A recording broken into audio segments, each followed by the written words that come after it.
So as promised, joining us right now is Mr. Thomas Carroll, who happens to be Superintendent of Schools and Secretary for Education here in the great Archdiocese of Boston.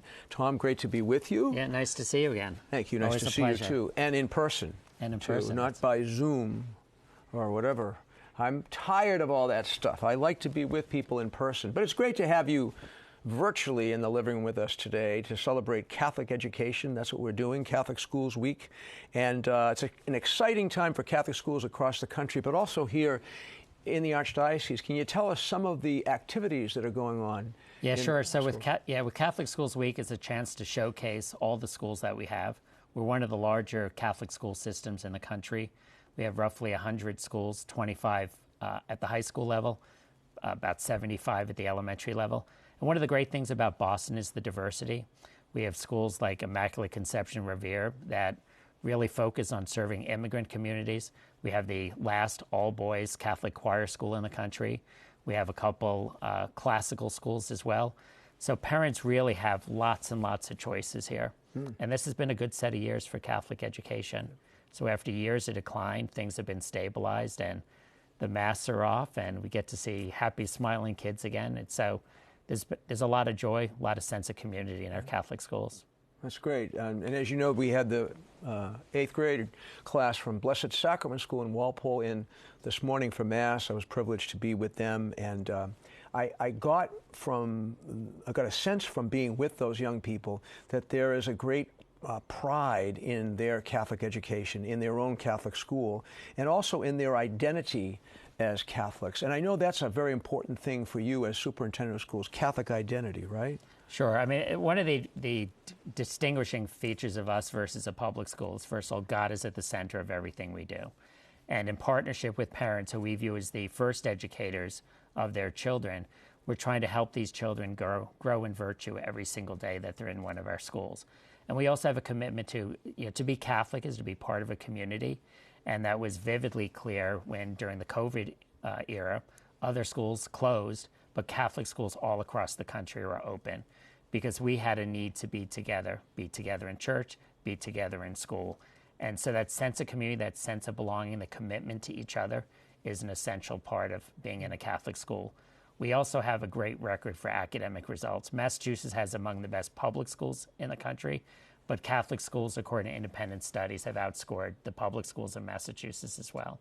Good to know. And in terms of the excellence of Catholic education and also the Catholic identity, I know for you, administrators and teachers of the highest caliber are important. And so recruiting is a very important part of your work and the work of your office, right? Yeah, most of my time I prioritize, since I've shown up, just talent. I joke I've become a fisher of men and women.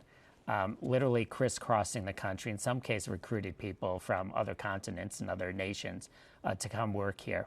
There's a lot of excitement, particularly among young Catholics, of coming to Boston to teach or to serve in kind of middle management positions, but also to serve eventually in school leadership positions as well. And so I'm just, on the worst day when you think things that are going wrong in the church, when you meet some of the young, talented people coming out of colleges these days, it gives you incredible hope. I was at the March for Life recently, and it's mostly kids in college and kids in high school, and it's truly inspirational, their level of faith and their commitment to the moral teachings of the Catholic Church, but also to living as witnesses. As you know, Pope Paul VI once said, "Modern man more willingly listens to witnesses than to teachers, and if he listens to teachers, it's because they're witnesses." So my mission as superintendent is to go find people that are witnesses to our Catholic faith, and that affects everything that they teach and do and the quality of their personal encounter with the students in their custody. Now, you and your colleagues have begun something which I think is certainly visionary. Love to know how it's going on. Lumen Verum Academy, online, but with some incredible teachers and experts. Can you tell us about Lumen Verum? Yeah, so two things. One is Lumen Verum, which is a new classical academy. It's the first new high school, actually the first brand new school in the Archdiocese in more than a half century. And it's part in person and part online. What the online allows us to do is literally we can reach students from a very large geographic area. And on the faculty side, literally anyone who speaks English anywhere in the world is a potential faculty member.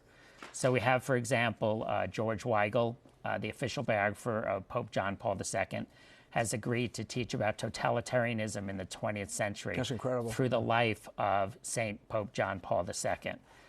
We have the ambassador from Hungary to the Vatican, who is a Habsburg, who is teaching the 700 years of European history that the Habsburg dynasty, including at the time the Holy Roman Empire, was run by the Habsburg family. So we're able to get incredible speakers. We have the Sisters of Life beaming in from 5 different states to teach kind of the continuum of life issues, or sanctity of life issues, assisted suicide, abortion, how we relate to kids who have disabilities, and so forth. So it allows us, by going virtual, much like Catholic TV reaches people all over the country, we're able to reach talent all over the country and the world and bring it into the classroom.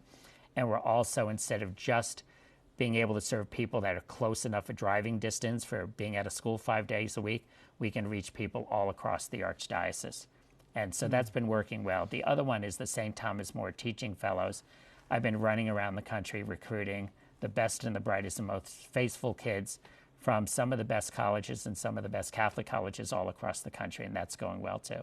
Do you feel that because of our experience during COVID, of always being online and going to meetings and going to school online, has that helped to make Lumen Verum Academy a success? I think it has helped, but we also, at Lumen Verum, there's also an in-person piece, because at the center of that school is helping children on the journey from 6th grade to 12th grade to make sure that they maintain their Catholic faith. And I think instilling faith in children is all about personal encounter. So you'll recall that JP2, when he was a young priest, used to take men on kayaking and hiking trips. And the point of that was not to teach him to hike or to kayak, but it was to establish a personal encounter. If you're trying to bring people to the faith, you don't walk up to somebody and say, hey, would you like to become a Catholic today? Yeah. It all starts with having a relationship built on trust and understanding each other. And so I think any education that has a faith base has to at least have a portion that's in person. So that's why at Lumen Verum we're trying to take the best of personal instruction and personal encounter matched with the ability to reach across the country to bring all kinds of experiences to students, to give them the most extraordinary Catholic education possible. So here we are at the end of January 2023. What are some of the particular challenges for Catholic schools this year in 2023? I think the challenges, as always, are finances. You know, we don't have the ability to charge tens of thousands of dollars and just pass the bill to the taxpayers. So if you think of how much college costs, my son's now a sophomore, my younger son, when he applied, the most expensive school, which was a Catholic college, was $76,000 a year. So I think parents look at, you know, how am I going to pay private school tuition all of those years? And then you have this. I mean, it could be, if somebody has kids in kindergarten, could be over $100,000, $125,000 a year per child. Per year. So these are unimaginable numbers. So somebody has to do something about the higher education cost.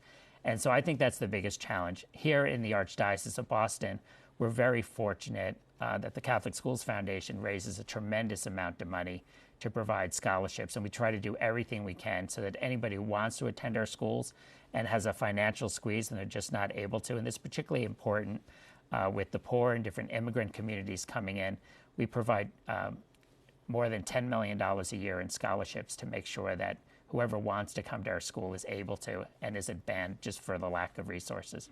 Ever since the first time I met you at a meeting, way back when Cardinal Sean first brought you on his team, I said, we're lucky. We're very blessed here in the Archdiocese to have you. Are you having fun in your job as superintendent of schools? Yeah, I think it's very exciting. I never went to Catholic schools myself because I wasn't Catholic as a child. I converted about 20 years ago.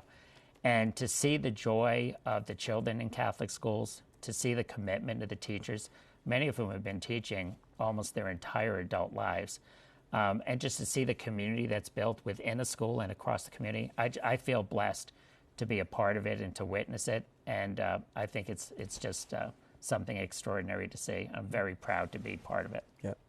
Well, great. We're glad you're proud, and we're glad you're happy, and we're grateful for the work that you have done and that you will continue to do to help build up Catholic schools, Catholic education right here. Thank you. And I, as always, appreciate all your support for the Catholic schools. You have it. Because 22 years, I'm a product. So Tom Carroll, Superintendent of you. Schools for the Archdiocese of Boston, thank you so much for being with us in person in the living room.